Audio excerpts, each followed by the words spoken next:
معزز سامعین اکرام، السلام علیکم ورحمۃ اللہ۔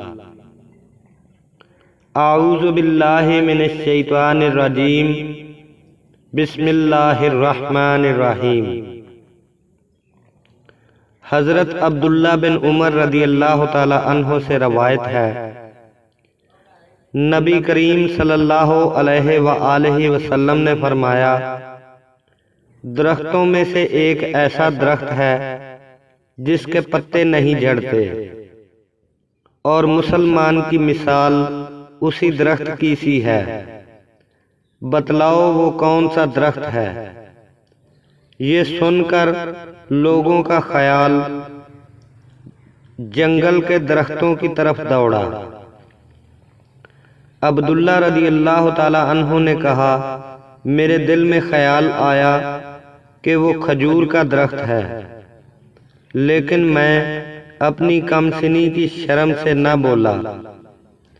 آخر صحابہ اکرام رضوان اللہ تعالی علیہم نے نبی کریم صلی اللہ علیہ وآلہ وسلم سے ہی پوچھ لیا، وہ کون سا درخت ہے؟ آپ صلی اللہ علیہ وآلہ وسلم نے فرمایا، وہ کھجور کا درخت ہے۔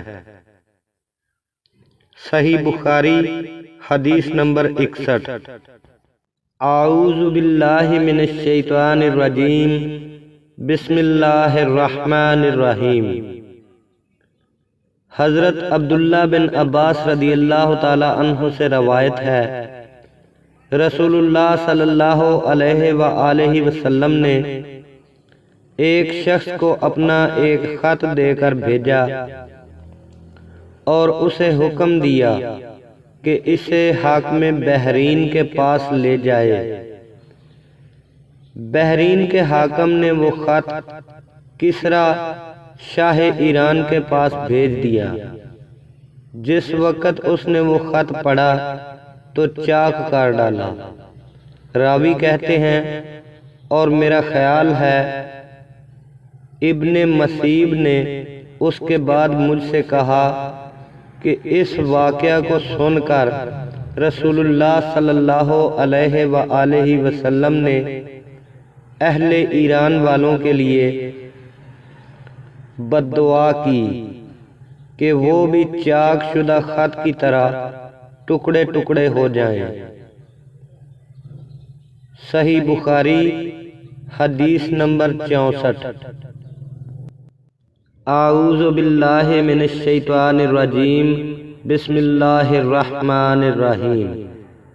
حضرت انس بن مالک رضی اللہ تعالی عنہ سے روایت ہے، رسول اللہ صلی اللہ علیہ وآلہ وسلم نے کسی بادشاہ کے نام دعوت اسلام دینے کے لیے ایک خط لکھا یا لکھنے کا ارادہ کیا، تو آپ صلی اللہ علیہ وآلہ وسلم سے کہا گیا کہ وہ بغیر مہر کے خط نہیں پڑھتے، یعنی مہر کے بغیر خط کو مستند نہیں سمجھتے۔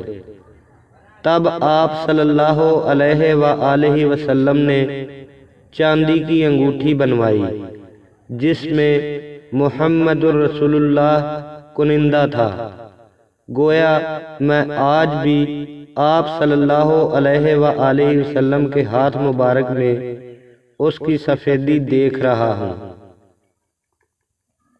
صحیح بخاری حدیث نمبر 65۔